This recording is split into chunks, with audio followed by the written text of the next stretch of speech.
The late September afternoon at Combe in Tain was not unkind, only quiet and a little golden, the way Devon afternoons sometimes are at the very end of the harvest. The small Honeystone cottage at the foot of the lane had its front door standing open onto the lavender path. Mariel Tregoning stood at the small drawing-room table in her sage-green Regency morning gown with the late afternoon light slanting through the south window.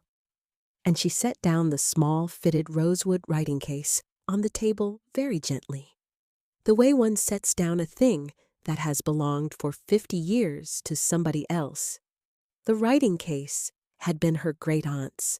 Sophia Polmayr had died in the early spring at the age of 72 and had left behind, in a small, careful will written in her own neat hand, the cottage and the lavender path and the small herb garden and the few pieces of plain Cornish silver and the writing case, all to her great-niece Mariel, whom she had loved very quietly across the long distance between Devon and Cornwall for the whole of Mariel's 23 years.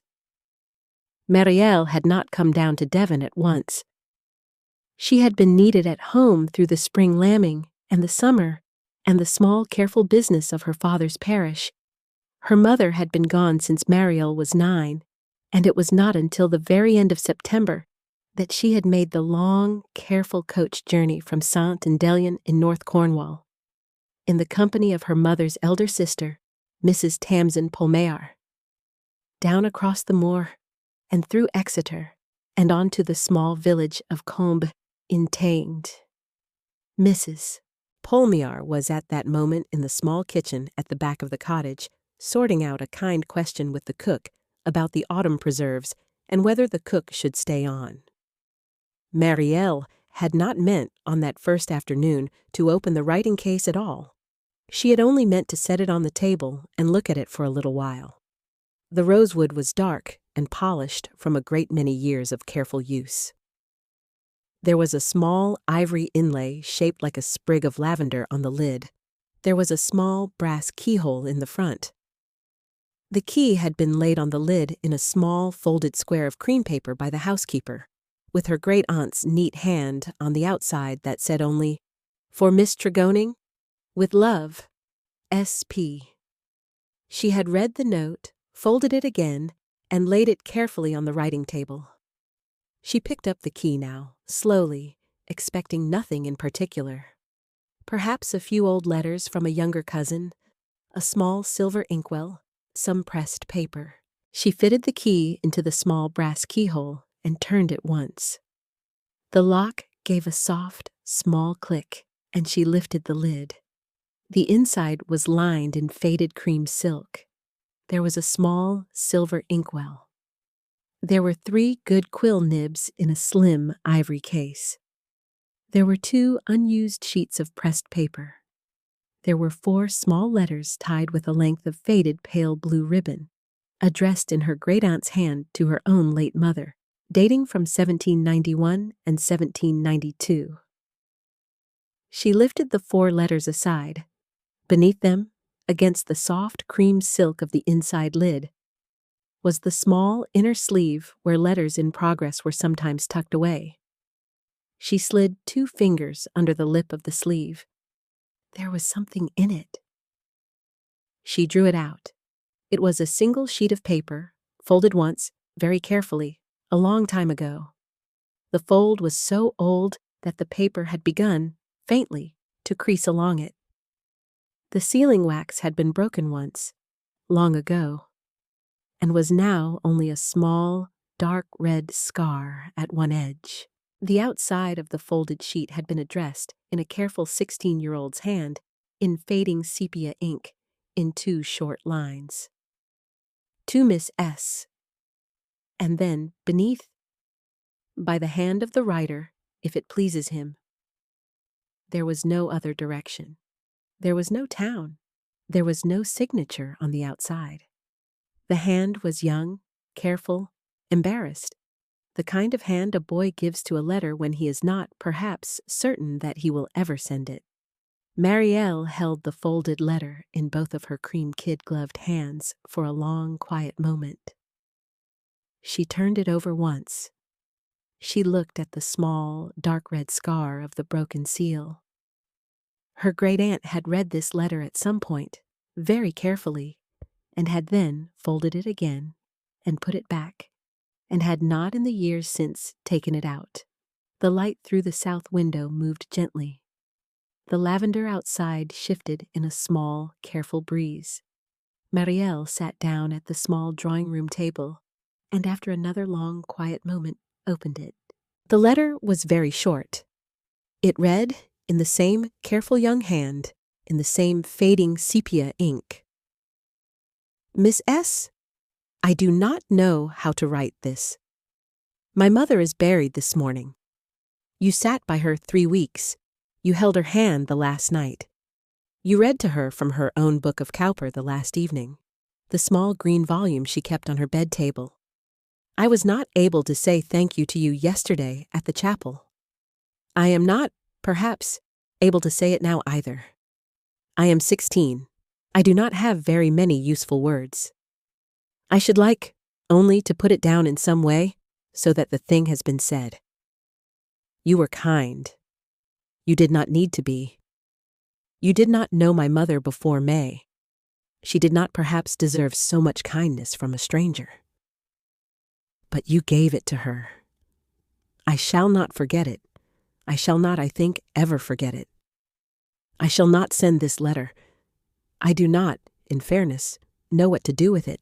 I shall fold it once and put it in the back of my Cowper, and one day perhaps it will find its way to you, or perhaps it will not. I shall trust the small green volume to do what it likes. With the deepest gratitude that a boy of 16 knows how to give, there was no signature, there was no name. The letter ended only with the small, careful dash and a small, thin line of 3 hand-drawn violets in the lower margin, drawn in the same fading sepia ink. Marielle sat very still with the letter open across her 2 cream-kid-gloved hands. She let the words sit in the small drawing-room. She had not, setting off from Cornwall, expected that a rosewood writing case could be carrying a letter written in 1799 by a boy of 16 who had buried his mother. She read it again, and twice more, and then folded it gently along its old fold, and laid it on the table beside the 4 letters tied with pale blue ribbon, and rested her hand for a moment, very lightly, on the small, dark red scar of the broken seal. She called her aunt softly through the open kitchen door, and after a moment, Mrs. Polmere came in from the back with a small porcelain jar of damson jam and stopped in the doorway when she saw Marielle sitting at the table. Marielle asked her to sit down and handed her the folded sheet without further explanation. Mrs. Polmere took it. She put on the small pair of silver-rimmed reading spectacles she carried in the side pocket of her plum gown. She unfolded the letter carefully. She read it through once, in silence, and then again, and then a third time, very slowly. And she did not, while she was reading, look up. When she had finished, she folded the letter again along its old fold, and she set it down very gently on the table between them. And she took off the spectacles and put them back into the side pocket of her gown. My dear, this was in the writing case, in the inner sleeve, with the seal broken. My sister had read it then and folded it again, and kept it for 17 years. Yes. Mrs. Polmere was quiet a moment. She looked at the small line of 3 hand-drawn violets in the lower margin. She put her finger very gently on the edge of the page. My dear? Yes, Aunt. I knew about this. I did not know there was a letter, but I knew the story. Aunt. Your great-aunt Sophia, Mrs. Polmere said gently. In the summer of 1798, she was 25 then, my dear, and not yet married, was sent down here to Combe in Tain by my own mother to keep house for a sick cousin of ours in the village. She was here 3 months? While she was here, a lady at the great house at the end of the Lime Avenue fell very ill. The family was Trevelyan. The lady was the young Duchess. She had only the one son. She was not, perhaps, expected to live, and she did not. The doctors were sent down from London, and they did what they could, but the fever did not break. Your great-aunt Sophia, being a kind young woman with a steady hand and no other claim on her time, was asked by the housekeeper at the great house if she might come up and sit with the Duchess at night. She did. She sat with her 3 weeks. She read to her from the Duchess's own books, for the Duchess had asked for it. She held her hand the last night. The Duchess died on the 11th of October, 1798. The boy was 16. Marielle was very quiet. Her aunt told her then the rest of it. Sophia had come back to Cornwall after the funeral, and had not, after that, spoken of it very often. She had said once, very privately, when Mrs. Poulmeyer was a young bride, that she had been sorry to leave the boy. That was all. She had not named him. She had not named his title. Mrs. Poulmeyer had thought sometimes that her sister had perhaps loved him a little, from a distance, and that it had been long ago, and that in the end it had not mattered. But it had, plainly. It had mattered to him very much, and she had not known. How did the book come to her, Aunt? I do not know, my dear. There are a great many ways a book may travel in 18 years. She may have asked for one of the Duchess's books as a keepsake. That would have been like her. The boy may have given it to her. The book may have been sent to her later by a housekeeper. We shall, in time, find out. The Duke, her aunt added, had not in 18 years lived anywhere else. He had been the Duke since the autumn of 1808. He was 34. He had not married. He had not, by all accounts, courted anyone.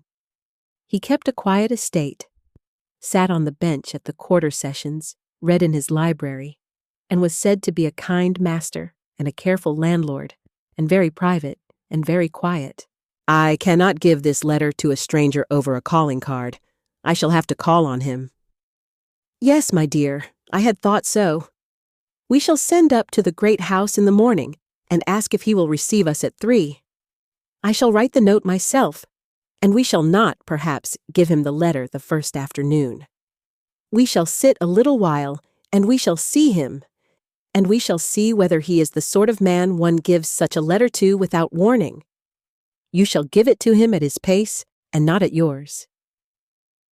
Yes, Aunt. The light moved a little further across the small drawing-room table. The lavender on the path outside the open south window shifted softly in the cooling air. Marielle picked up the folded letter again and laid it, this time, back into the inner sleeve of the small fitted rosewood writing case. And she shut the lid, and she turned the small brass key once, and she set the key down on the lid in its small folded square of cream paper, very gently. She did not speak again for a little while. She would wear the sage green tomorrow, she said, and the cream gloves and the silver locket of her mother's. Her aunt agreed that these were what was wanted on the first afternoon, that he might see who she was without anyone making any particular effort to tell him. They wished each other good night by the small candle at the table and went up the narrow cottage stairs, and the small, fitted rosewood writing case sat very quietly on the small drawing-room table all through the still Devon night. The note went up to the great house in the morning by the cook's nephew, and came back at noon with a short reply in a careful, clear, masculine hand that said only, Mrs. Poulmeyer, I should be very glad to receive you and your niece at 3 o'clock this afternoon. Halworth. His mother and Mrs. Poulmeyer's mother had been second cousins. He had remembered. At a little before 3, the small hired pony trap came up the lane, and Marielle and her aunt rode the half-mile up the lime avenue in the cool gold of the September afternoon, and the long beech and lime trees stood very still on either side of them in their last full late summer green. And at the end of the avenue, the pale honeystone south front of Hallworth Court came quietly into view at the top of a gentle rise, with 3 tall, arched south windows catching the afternoon light, and the south-facing lavender field running away from the formal walled garden down to a small stone bridge over a slow Devon stream. The Duke of Hallworth received them himself at the open south door when the pony trap came up to the gravel sweep. He came down the 3 shallow stone steps in his polished black knee-high riding boots and offered his arm first to Mrs. Polmear and then to Marielle, and Marielle put her cream kid-gloved hand on the bottle green sleeve of his Regency tailcoat for the length of 3 careful steps, and that was the first moment she ever looked at him properly. He was tall and lean, and his dark auburn hair was brushed back from a high forehead in a careful, quiet way that did not, perhaps, attract any sort of London notice. His eyes were deep-set and warm dark brown, and held a careful old reserve. His hand, beneath her gloved hand, was very steady. He bowed once at the foot of the steps and again at the top. "Mrs. Polmear, Miss Tregoning, I am very glad you have come. Your Grace is very kind to receive us." "I am not being kind, Mrs. Polmear. I have not had Cornish callers in many years. I have been looking forward to my afternoon since your note." He led them along a short oak-paneled corridor into the long south library. It had 3 tall, arched south windows, a polished walnut writing desk in the center, oak shelves on 3 walls, and the late afternoon light came down across the polished walnut floor in 3 warm gold beams, and a porcelain tea tray had been set on a low table by the cold hearth. "Mrs. Polmear, you shall sit here, by the hearth. Miss Tregoning, the small chair by the south window, if you would. I have asked for tea. My housekeeper makes a small lemon cake on a Wednesday. We shall not, I hope, disappoint you." "You shall not, Your Grace," Mrs. Polmear said softly. "I am very fond of lemon cake." "My mother was very fond of it also, Mrs. Polmear. I have kept the recipe." He did not say anything else for a moment.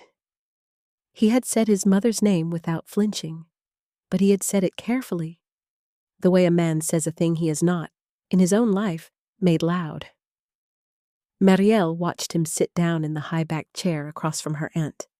She watched him pour the tea himself. She watched his careful, steady hands.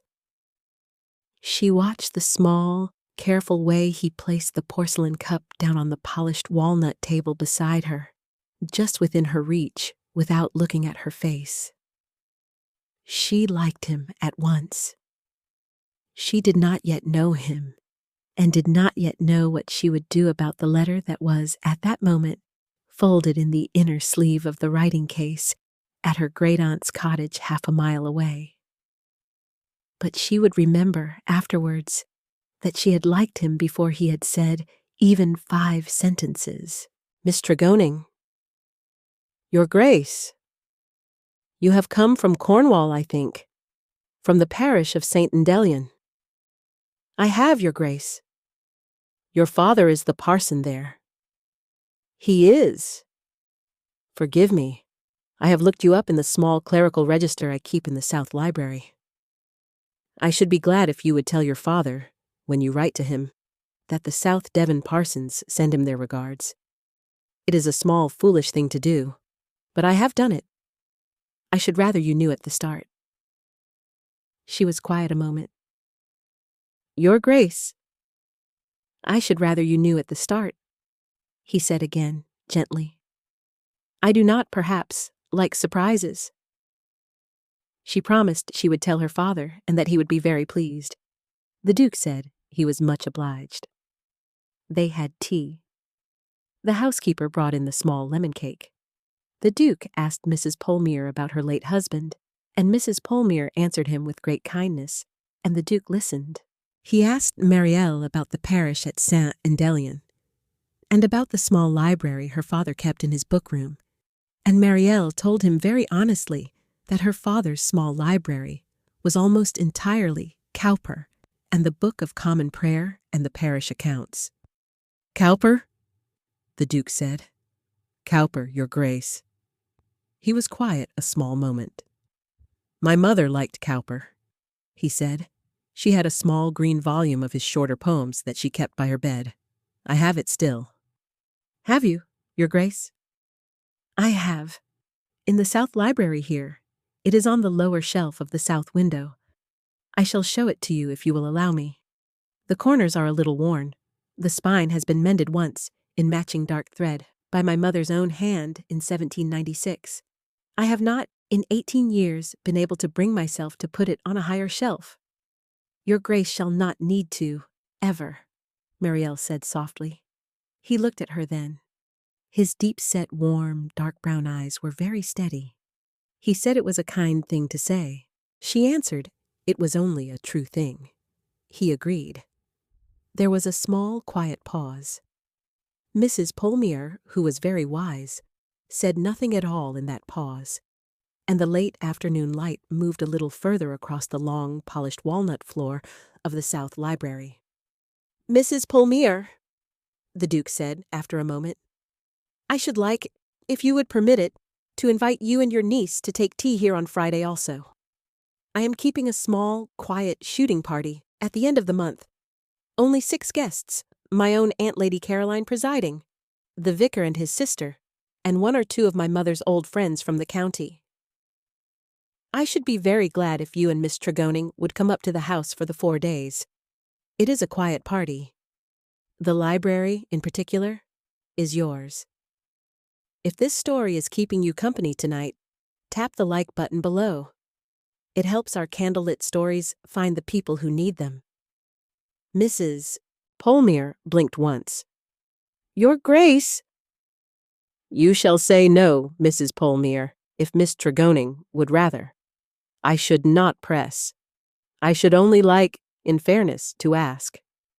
She murmured that he was very kind. He answered, in his careful Haworth way, that he was only being careful. Marielle looked at her aunt for a small moment. Mrs. Polmere gave one slow, careful nod. The kind aunts give when they have understood a thing before either party has quite said it. "Your Grace," Marielle said softly, "we should be very glad. Then I shall send the carriage on Thursday morning. That is all." They drove back along the lime avenue in the cool gold of the September afternoon, and neither spoke for some time, and a single brown hair crossed the gravel sweep behind them as the pony trap turned into the lane. "César," Polmere said quietly after a little while, that they would not give him the letter at once, that Marielle should see him 3 days running and judge whether he was the man she thought, and then, on the last evening of the 4, she should give it to him in the way she thought best. That was all. And, she added, looking once at the South Devon hedges going past, she did not think he had forgotten the letter at all. She thought he had only forgotten where he had put it. There was a difference. Marielle agreed very quietly that there was. They went up to Haworth Court on Thursday morning in the Duke's own quiet brougham, and were settled into 2 small adjoining rooms on the south side of the house, with 3 tall, arched south windows looking down over the lavender field and the small stone bridge. The small, fitted rosewood writing case rode up wrapped in clean cream linen in Marielle's traveling bag, and she did not open it on the first evening or the second. There were 6 other guests, as the Duke had promised, his Aunt, Lady Caroline, presiding very gently from the head of the long dining table, the vicar, Reverend Mr. Endicott, and his elder sister, Miss Endicott, both slow and kind and quiet. Two of the late Duchess's old friends, Sir John and Lady Marbury, in their 60s, with a great many small, kind stories they were not in any hurry to tell. And Miss Honora Quillane, 24, only daughter of a Northumberland heiress family who had come down for the autumn shooting in a small pale blue silk turban and a great many elaborate London opinions, and who had quite clearly arrived, expecting the Duke of Halworth to look up. The Duke did not look up. He was, in his careful, quiet way, civil to Miss Quillane at dinner. He passed her the small silver salt. He answered her, when she asked, that the South Library was indeed open to all the guests. He did not, in any other way, look at her. He looked, when he looked at anyone, at his Aunt Caroline, and at Mrs. Polmare, and once or twice across the long dining table at Marielle in the sage green gown with the slim, oval silver locket at her throat. Miss Quillane noticed. She did not, perhaps, mind it at first. On the second morning, the Duke came into the South Library after breakfast with a small porcelain cup of coffee in his hand, and stopped when he saw Marielle at the small chair by the south window, with her cream kid gloved hands folded in her lap and the small green volume of Cowper open across her knees. Miss Tregoning. Your Grace. I had not, forgive me, I had not known you were already at the small green volume. I have been at it an hour, Your Grace. I have read the small poem to a robin 3 times. I should not perhaps leave it in case I am asked downstairs to whist before luncheon and lose my place. You shall keep your place as long as you wish, Miss Tregoning. I shall send word to my aunt that the South Library is closed to whist this morning. Your Grace shall not. Your Grace shall, he said very gently, and bowed and went out, and the South Library was very quiet for a long, pleasant little while. She was reading the small poem to a robin for the 4th time when she heard, in the corridor outside, the faint, clear voice of Miss Honora Quillane, and the answering, quiet voice of the Duke. The South Library door had been left half open, and the words carried. Oh, shall walk in the lavender field at 11, Your Grace, if you would. Miss Quillane, I am very sorry. I have promised Miss Tregoning to show her my mother's small herb garden at 11, perhaps after luncheon. Miss Tregoning, Your Grace? My Cornish neighbor, Miss Quillane. She has only just arrived in the country. Ah, of course. Your Grace is very kind to her. I am not being kind to her, Miss Quillane. I am only being civil. Excuse me, I shall fetch her from the library. A small, clear, careful pause. Of course, Your Grace. His footsteps came back along the corridor, slowly. They paused outside the South Library door. There was a small, soft tap. Then he came in. Miss Tregoning. Your Grace. I had not, in fact, promised you the herb garden. I am asking you now in some haste. I should be glad, very glad, if you would allow me to show it to you at 11. I shall not, I think, recover from the fib otherwise. She set down the small green volume very gently. She did not smile, quite, but her hazel green eyes were very steady on his face. Your Grace, she said softly, you shall not, perhaps, tell fibs about me to other ladies, not even small, careful ones. You are right, Miss Tregoning. I shall, however, be very glad to walk in the herb garden at 11. Then I shall not in future need to. Quite so, Your Grace. He bowed. He went. The South Library was very quiet again, and the small green volume of Cowper sat in her lap, and the late September light moved across the polished walnut writing desk in the center of the room, and Marielle sat very still for a long, quiet moment with her gloved hands folded over the small green book, and she thought, very privately, that she had perhaps just turned a small, careful corner in her own life without intending to, and that she would not, this evening, give him the letter yet either. The herb garden at Hallworth Court ran along the south side of the kitchen wing, full of late lavender and thyme and rosemary, laid out in gravel paths in the late Georgian style. The Duke walked her along the lavender path very slowly, his hands clasped behind his back, and did not, at first, speak. "Miss Tregoning." "Your Grace." "My mother planted this lavender in 1794. The hedges were her work. The gravel paths were her work. The small stone seat at the end is also her work. I have kept it. I have changed nothing. It is a very kind garden, Your Grace. I should rather, perhaps, that it were not a garden of grief.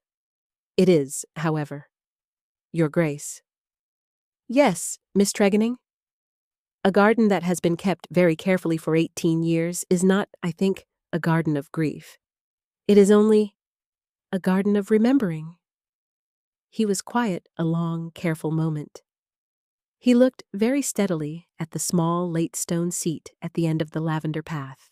"You are kinder than you know, Miss Tregoning." "I am not being kind, Your Grace. I am only being careful. I am told it is the same thing in the end." He gave a small breath that was almost a laugh, and Marielle watched very privately the careful old reserve in his deep-set, warm, dark brown eyes lift by some small, measurable amount for one quiet moment. She had learned it, she told him, from her aunt, who had been saying it for 30 years.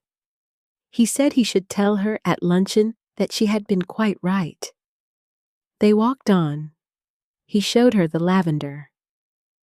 He showed her the thyme.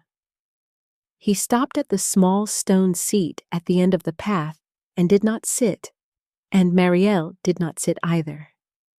And they stood very quietly for a small moment, looking out across the south slope to the lavender field beyond the wall, and the small stone bridge over the slow Devon stream, and the soft, late September light lying across all of it in a great, gentle gold. "Miss Tregoning." "Yes, Your Grace." "May I ask you a question?" "You may, Your Grace." "Your great-aunt Sophia, was she a happy woman?" Marielle was quiet a moment. "She was, Your Grace. Not loud. Not, perhaps, in the way one means in the drawing-rooms. But she was a happy woman. She had this cottage. She had her cook. She had her quiet life. She had her garden. She wrote in the evenings. She read, mostly, in the mornings. She did not marry. She did not, I think, ever wish to. She was, in her own particular way, content." "That is good to hear, Miss Tregoning." "Did Your Grace know her?" He did not answer at once. He looked out across the lavender field very steadily. "I met her once," he said, "in the autumn of 1798. I was very young. She was very kind. I had no idea at the time who she was. I learned her name afterwards. I have remembered it." "Your Grace, I shall not, Miss Tregoning, press you about it. I am only telling you that I remembered." "Yes, Your Grace."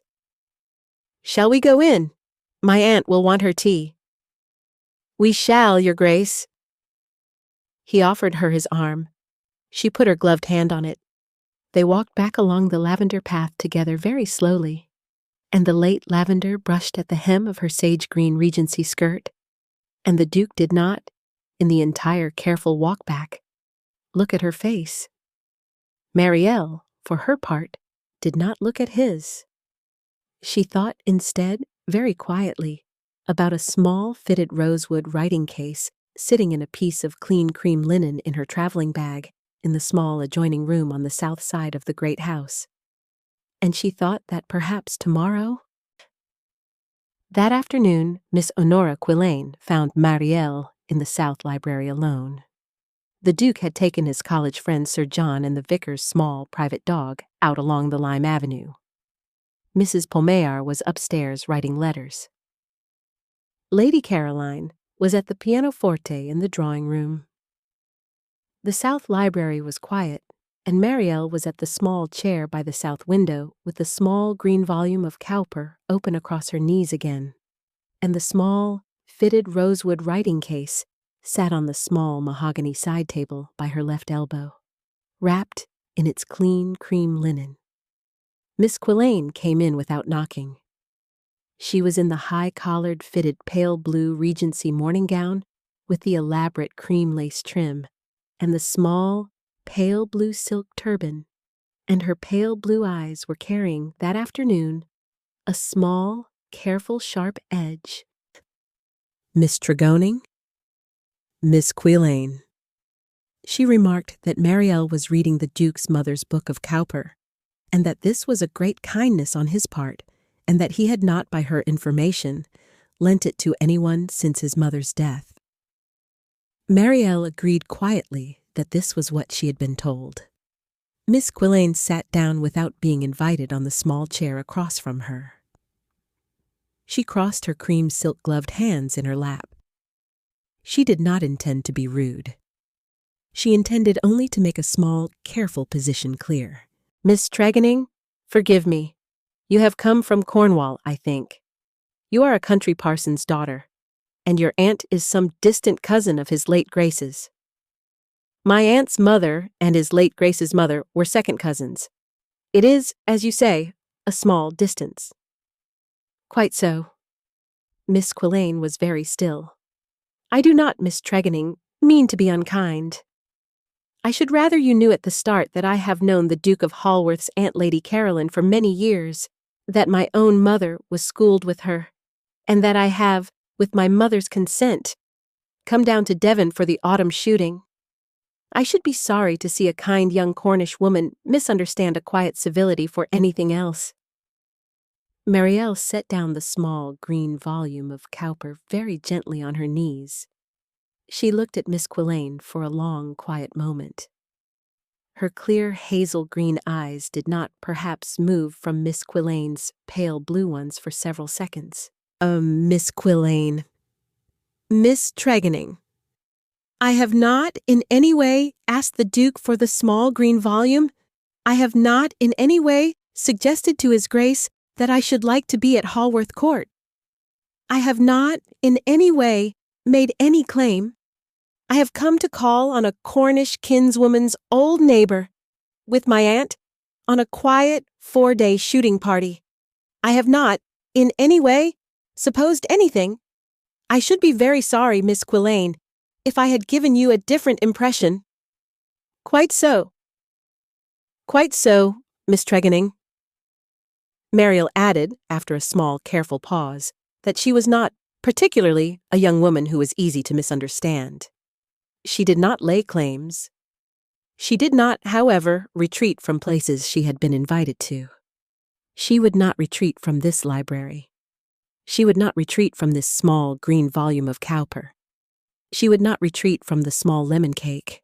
She would, however, leave Halworth Court at the end of the 4 days as she had promised His Grace she would, and she should not be anywhere she had not been asked. She hoped that was satisfactory. Miss Quillane allowed that it was. She remarked, with the smallest cool inclination of her head, that Marielle had a very steady tongue for a country parson's daughter. Marielle agreed, very evenly, that she had. Her mother's tongue, in fact, and almost her only inheritance from her, and not one she felt at liberty to put down. A small, clear pause. Miss Quillane stood. She inclined her head once. Miss Quillane said she would not, in future, sit down in this library without leave. Marielle answered that she was welcome to sit down whenever she wished. Miss Quillane inclined her head once and went out.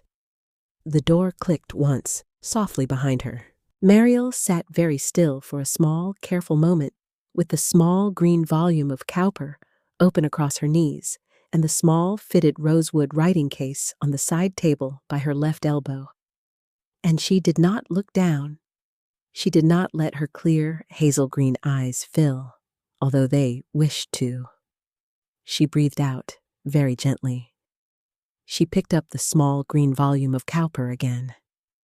She found her place. She read on. She did not tell her aunt about Miss Quillane that evening. She kept the small, clear conversation in her own head, as one keeps a small, useful stone in one's pocket, the way Cornish parsons' daughters keep small, useful stones. She would perhaps take it out again later. She would not perhaps ever have to. On the third evening, after dinner, the Duke came quietly into the South Library, where Marielle was sitting alone again, and stopped in the doorway. "Miss Tregoning." "Your Grace." "I have been told by my aunt that Miss Quillane went out of her way yesterday afternoon to make a careful position clear to you in this library." "Your aunt is very observant, Your Grace." "My aunt sat at the pianoforte yesterday, Miss Tregoning, and the South Library is directly across the corridor from the morning room. She heard." "Your Grace." "I should like, in fairness," he said gently, "to know how you answered her." "I told her, Your Grace, that I had not laid any claim and did not intend to. I told her that I should leave Hallworth Court at the end of the 4 days as I had promised." "Quite so." "I told her also, Your Grace, that I should not, however, retreat. That is the part I am, perhaps, less sorry for." He looked at her for a long, quiet moment from the doorway. He did not at first come in. "Miss Tregoning." "Your Grace." "I do not, perhaps, know how to say this gently." "You may try, Your Grace." He came in. He shut the door very quietly behind him. He did not, in the careful Hallworth way, sit down. He stood by the cold hearth with his hands clasped behind his back, the way he had stood at the end of the lavender path. "Miss Tregoning, I have not asked anyone in 18 years to consider remaining at Hallworth Court past the end of a quiet party. I had not, on Tuesday afternoon, when I asked you and your aunt to the 4 days, intended to. I am, however, asking you tonight. Not formally, not perhaps with a ring. Only, I am asking you, Miss Tregoning, whether you would consider remaining a little longer, a week, a fortnight. I do not press for an answer tonight. I should only like to put it in front of you, in some kind of way, before Miss Quillane puts anything else in front of you." She was very quiet. "Your Grace." "Yes, Miss Tregoning." "You have not, in 3 days, asked me a single question that any other gentleman would have asked. You have not asked me my fortune. You have not asked me my prospects. You have not asked me my father's living." "I have not, Miss Tregoning. I shall not." "Why not, Your Grace?"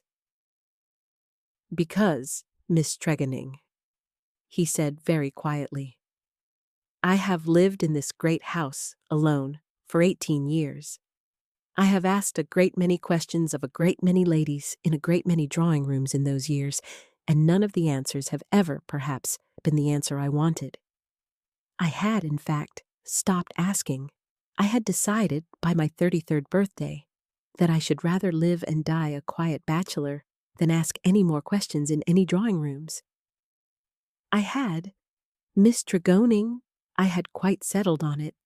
And then your aunt's note came up the Lime Avenue on Tuesday morning in her own careful Cornish hand, and I knew the surname Polmere. And I came down the Lime Avenue to meet you at the gravel sweep on Tuesday afternoon entirely against my own resolve, and I have not, since Tuesday afternoon, asked any of the usual questions because I do not, in fact, need to. I have found that I know the answers. Your Grace, I shall not press you, Miss Tregoning. I have, perhaps, said too much. Forgive me. You shall not apologize. Miss Tregoning, you shall not apologize for telling me a true thing, Your Grace. I should rather a true thing than a fashionable one. He looked at her then. His deep-set, warm, dark brown eyes were very steady. Then I shall not, Miss Tregoning. Your Grace, I should like you to come to my aunt's cottage tomorrow morning at 11. There is something I should like to give to you. I shall not say more about it tonight. I shall, Miss Tregoning, at 11. Good night, Your Grace. Good night, Miss Tregoning. He went. The South Library was quiet again, and the small green volume of Cowper sat on the side table by her left elbow, and the small, fitted rosewood writing case sat on its small piece of clean cream linen on the small mahogany table on the other side of the room, and Mariel sat very still by the cold hearth for a long, quiet moment. Tomorrow, she said softly into the empty library. Tomorrow we shall give it to him. The next morning, at a little before 11, the small Honeystone cottage at the foot of the lane was quiet, and the cook was in the kitchen with a small, fresh loaf in the oven, and Mrs. Polmere was at the small writing table in the back parlor, answering a letter to her own sister in Truro. And Mariel sat in the small drawing room at the front of the cottage in the high-collared, soft, sage-green Regency morning gown with the cream kid gloves to the elbow and the slim oval silver locket on the fine dark blue ribbon at her throat, and the small fitted rosewood writing case sat on the small drawing room table in front of her with the small brass key in the small brass keyhole. At 11, exactly, the soft fall of polished black knee-high riding boots came up the lavender path, and the open south door admitted the Duke of Halworth in his high-collared fitted bottle-green Regency tailcoat and his white silk cravat and his ankle-length buff breeches, and he stopped at the doorway of the small drawing-room and bowed once, very correctly, and Mariel stood up to greet him. Your Grace, Miss Tregoning? She invited him to sit. He sat down opposite her at the small drawing-room table and laid his polished black hat carefully on the side table beside him and folded his hands in his lap. He did not, perhaps, know quite what to expect. Your Grace, I should like, before I do anything else, to tell you a small story. It is not, I think, my story. It is, in some part, yours. I shall tell it to you as I learned it, and I shall ask you to bear with me until the end. I shall, Miss Tregoning. In the summer of 1798, she said softly, my great-aunt Sophia Polmare, who was then 25 years old and not yet married, was sent down here to Combintain by my own grandmother to keep house for a sick cousin of ours in the village. She was here 3 months. While she was here, a lady at the great house at the end of the Lime Avenue fell very ill. He did not move. His careful, steady hands did not move on his knee. And the lady's housekeeper sent for help, and my great-aunt Sophia, being a kind young woman with a steady hand and no other claim on her time, was asked if she might come up to the great house at night and sit with the lady. She did. She sat with her 3 weeks. She read to her from the lady's own books. She held her hand the last night.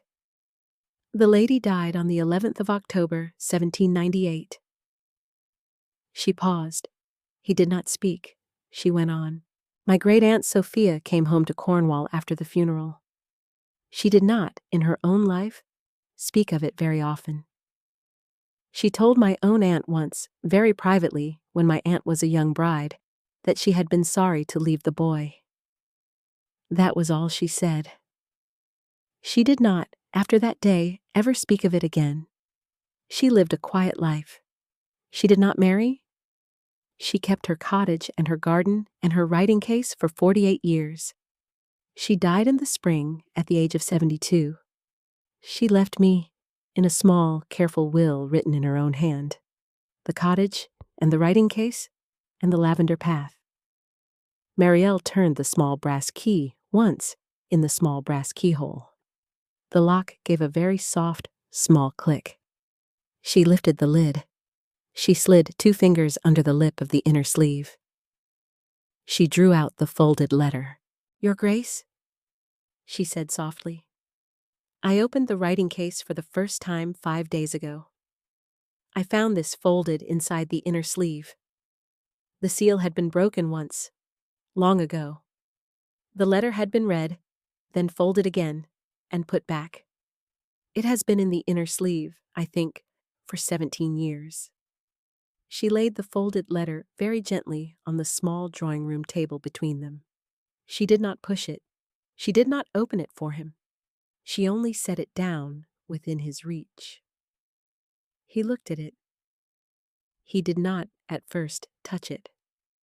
His deep-set, warm, dark brown eyes were still on the fading sepia line that said, "To Miss S."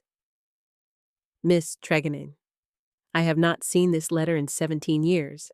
I had thought—" He paused. He set his hand, very gently, on the edge of the folded sheet. "I had thought it had perhaps fallen out of the back of the small green volume on its way to Cornwall." "It had, Your Grace. It had fallen out, I think, in the writing case. She found it. She read it. She kept it. She did not, in 17 years, send it back. I have wondered whether she did not know how to. I have wondered whether she did not wish to embarrass you. I have wondered whether she felt the letter, once read, had done what it was meant to do." "Yes," he said softly. "Yes, that last, I think. I think she did not wish to disturb the boy." He picked up the folded letter and turned it over once. He opened it gently along its old fold and laid it flat on the table between them. And his deep-set, warm, dark brown eyes went down the lines of his own 16-year-old hand, very slowly, the way a man reads a thing he had thought he had quite lost. He read it twice. He looked at the small, thin line of 3 hand-drawn violets in the lower margin. He did not, while he read, lift his face.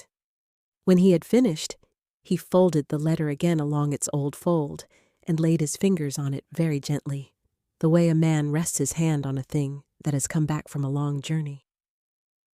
"Miss Tregonning, this is in my own hand, from the morning of my mother's funeral. I had no idea in my life that she had ever seen it. I had thought it was buried somewhere at the back of my cowper, or thrown away, or eaten by mice, or accidentally burned with the autumn papers. She read it. She kept it. She thought of it, perhaps, sometimes, on quiet evenings." "Yes, Your Grace, I think she did." He told her then, in his careful, quiet way, the small story he had not told anyone in 17 years, on the morning of his mother's funeral, when he had come back to the house from the chapel. He had sat down at the small writing table in the South Library and had written that letter in 20 minutes. He had broken the seal a quarter of an hour later because he had decided not to send it. He had put it in the back of the small green volume because that was the volume his mother had asked Miss Polmere to read from on the last evening. He had thought, in a small, foolish way, that the volume itself would somehow deliver the letter for him.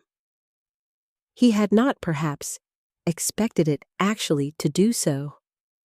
And then, about a fortnight after the funeral, his mother's old maid had asked him what she should send as a keepsake to the young Miss Polmere in Cornwall, who had been so kind to the late Duchess.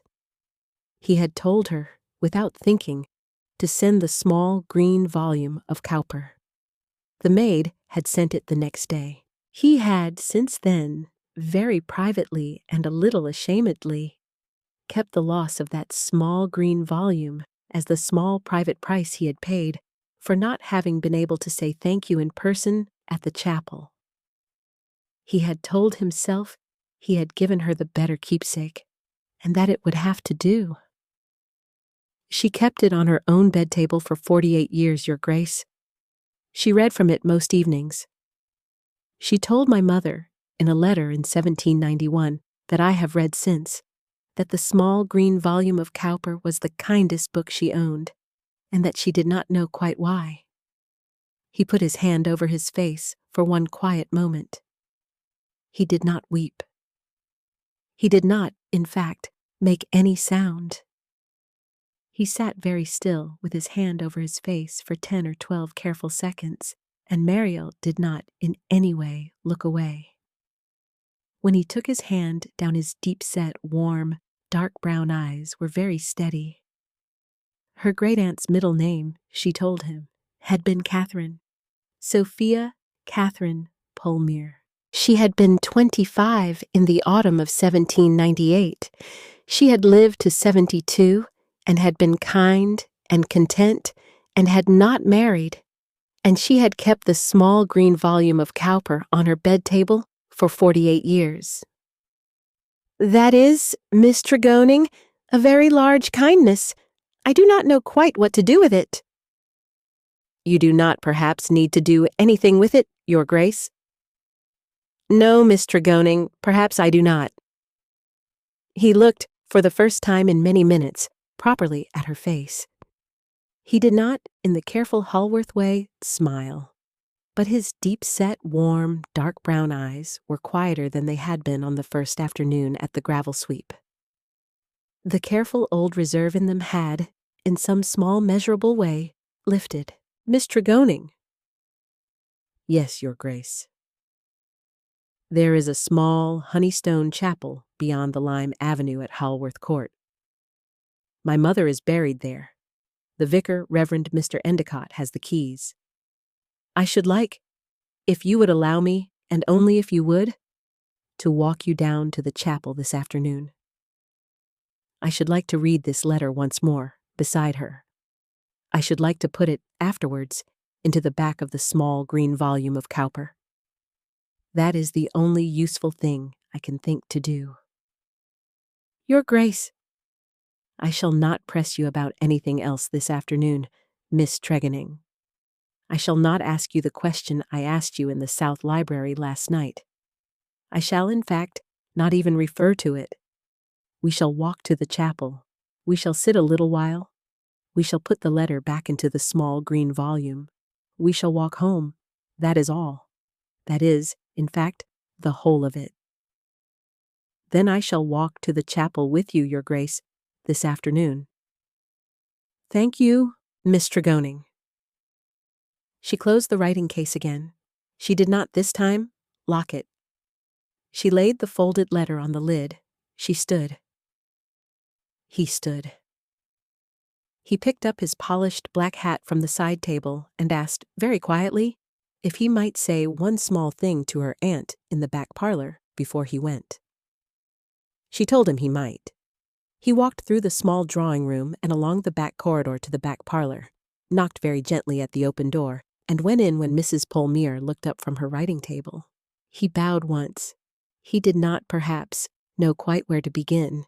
"Mrs. Polmere, I shall not, in a great long speech, try to tell you what your niece has just told me in the small drawing room. I should like only, this once, to thank you for bringing her down to Devon. My mother died 18 years ago. Your sister sat with her 3 weeks. I have not, in all the years since, found a useful way to thank a Polmere. I find, this morning, that I have one. That is all I came to say. Your Grace is very kind. I am only being careful, Mrs. Polmere." Mrs. Polmere set down her pen very carefully, and her gentle hazel eyes filled, for one brief quiet moment, in the way of women who have known a kind man's mother long ago. She said softly that her sister would be very pleased, and then, after a small breath, that he should come to luncheon after the chapel. And the Duke bowed and said he should with thanks. The small Haworth chapel beyond the lime avenue was covered, that early afternoon, in the last late green ivy and the small autumn rose hips along the south wall. The Reverend Mr. Endicott met them at the small low oak door, turned the heavy iron key once, and the door swung gently inwards on the cool, sweet, still air of an unused chapel. The Duke took off his polished black hat.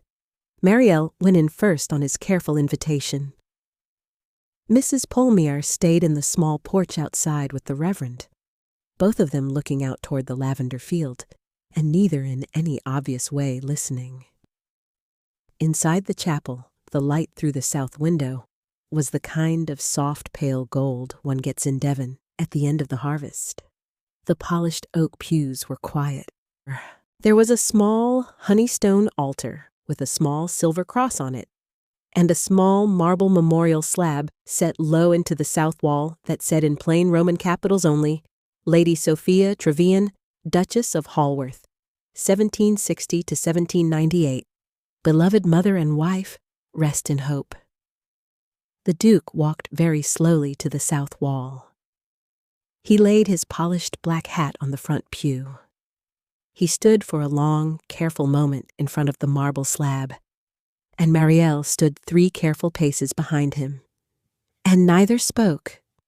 After a little while he turned and laid the folded letter on the small altar shelf beside the silver cross, and opened it gently along its old fold, and read it aloud in a low, quiet voice in the empty chapel for the first time in 17 years.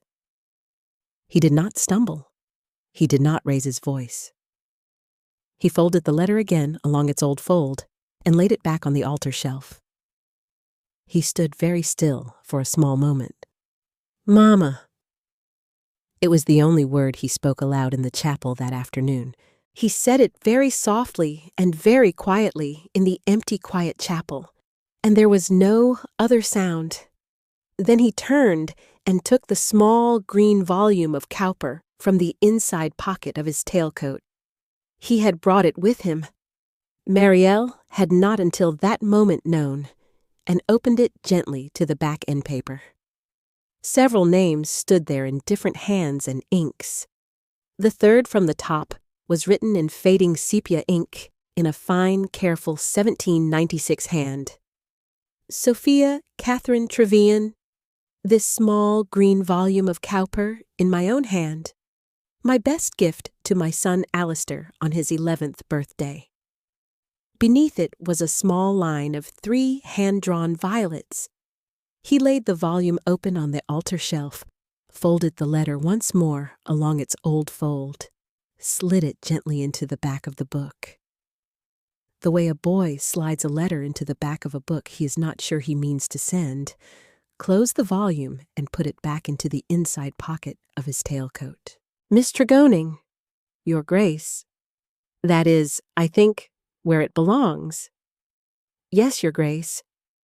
And one day, perhaps, only one day when you are ready, and only if you choose to, I should like you to add your own name to the back end paper of this small green volume of Cowper, in your own hand, in fresh dark ink. I shall not press for it today. I shall not press for it next week. I shall ask, perhaps, in a quiet little while. I should only like you to know this afternoon that I am intending, in some future moment, to ask." She did not say yes. She did not say no. She put her cream kid-gloved hand for one quiet moment, very gently on the inside of the lapel of his bottle green tailcoat, just over the inside pocket where the small green volume now rested, the way a person rests a hand on a thing that is too important to pick up. "Your Grace," she said softly, "I shall consider it very carefully." "I should be glad," he said, "of nothing else." They went out into the small porch together, the Reverend Mr. Endicott turned the heavy iron key once in the small, low oak door. Mrs. Pulmayar took her niece's arm. The 4 of them walked back up the gravel path toward the great house, and the late September light lay across the formal walled garden in a great gentle gold. The Duke walked beside Marielle for the whole of the gravel path back, and neither of them spoke. And the small green volume of Cowper rode quietly in the inside pocket of his bottle green tailcoat with the folded letter inside it. They went into the great house through the open south door. Lady Caroline was at the head of the long dining table. Sir John and Lady Marbury were at her right. Miss Endicott was at her left, and Miss Honora Quillane sat at the foot of the table in the pale blue gown and the small silk turban.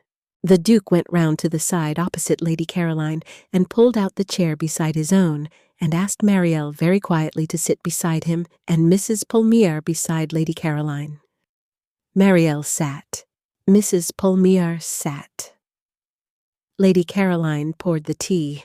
Miss Quillane did not for a long, careful moment lift her pale blue eyes from her own porcelain cup. The small lemon cake was passed. The conversation, very gently, found its quiet Devon course again. The 4-day shooting party drew to its slow, easy end. On the last morning before breakfast, Marielle walked the lavender path alone in the quiet light of an early Devon dawn, and the lavender was wet with dew. And at the end of the path, she found the Duke of Hallworth waiting at the small stone seat with a small folded square of cream paper in his hand. "Miss Tregonning?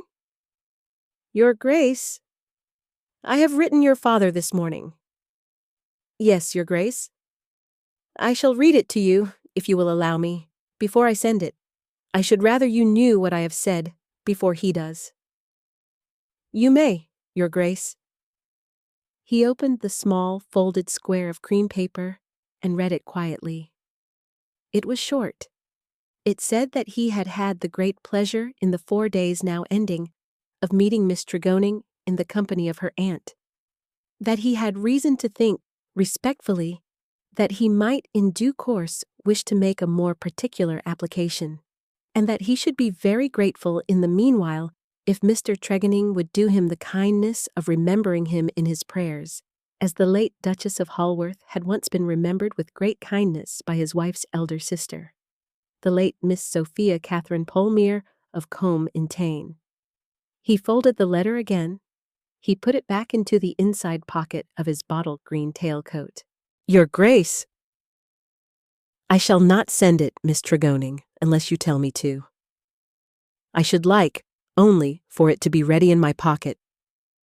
I had thought, perhaps, that if you sent for the postboy at any point in the next fortnight from Combes in Tain, the letter could go down with the rest of your aunt's post. I had thought that you should be the one to decide." She was quiet a long moment. The dawn pink across the small stone bridge moved very softly. The lavender shifted in the small, careful breeze. "Your Grace." "Yes, Miss Tregonning. If you have a quiet hour to spare tonight, please subscribe to Chapters by Candlelight. We tell these stories softly because some men know that a letter that finds its way home is the only letter that needs answering." The Duke looked at her then, for a small moment, in great, careful confusion. "Miss Tregonning." She smiled, very privately, for the first time in 4 days. The small, careful smile of a country parson's daughter, who has, perhaps, taken a small, useful liberty with a kind man's quiet morning. "Forgive me, Your Grace. I have been thinking, on the lavender path this morning, that we are very fortunate to be where we are at all. I should not, in my own life, like to leave this quiet morning without saying as much." "You shall be forgiven for it, Miss Tregonning, every morning of your life, Your Grace." "Yes. You shall send the letter to my father, with the rest of my aunt's post, tomorrow." "You are sure, Miss Tregonning?" "I am sure, Your Grace. I am very sure indeed." He bowed once. He put the small folded square of cream paper back into the inside pocket of his bottle green tailcoat, just above the small green volume of Cowper that now lay over his heart, with the folded 16-year-old letter inside its back end paper. He offered her his arm. She put her cream kid gloved hand on it. "Miss Tregonning." "Yes, Your Grace." "Shall we walk in to breakfast?" "We shall, Your Grace." They walked in. Mrs. Pulmier was already at the breakfast table in her plum gown. Lady Caroline was pouring coffee. Sir John was reading the Exeter paper. Miss Quillane had, at her own polite request, taken an early breakfast in her room, and was, that morning, packing very quietly with her own maid for the carriage at noon. The 4 days ended. The Quillane carriage took its leave at the gravel sweep before luncheon. Sir John and Lady Marbury left in the afternoon. The Reverend Mr. Endicott and his elder sister walked back to the parsonage along the Lime Avenue at 4. Lady Caroline took her own quiet leave on the morning of the 5th day, and the Duke watched her carriage move away under the Lime Avenue for a long, quiet moment after it had passed out of sight. Mariel and her aunt stayed on at the cottage through October, while the harvest came in and the lavender was cut, and the small autumn rose hips ripened along the south wall. The Duke called every morning at 11.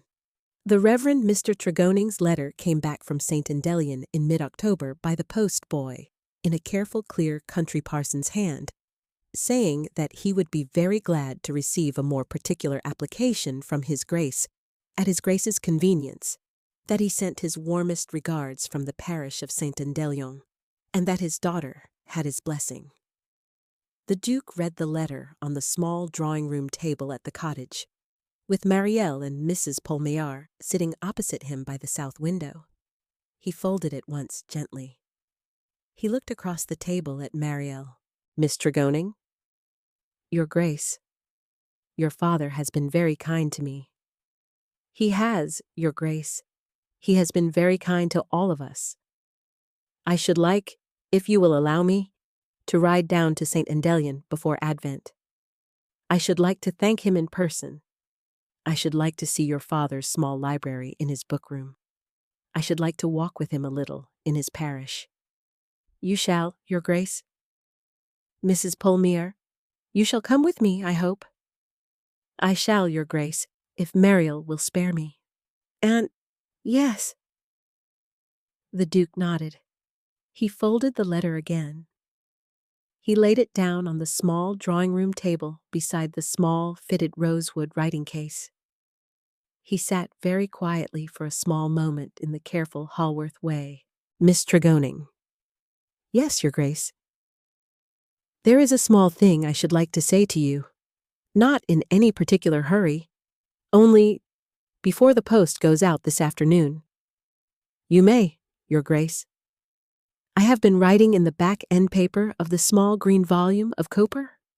I have written, beneath my mother's line of 1796, a small new line of my own. I should like to read it to you, if you will allow me."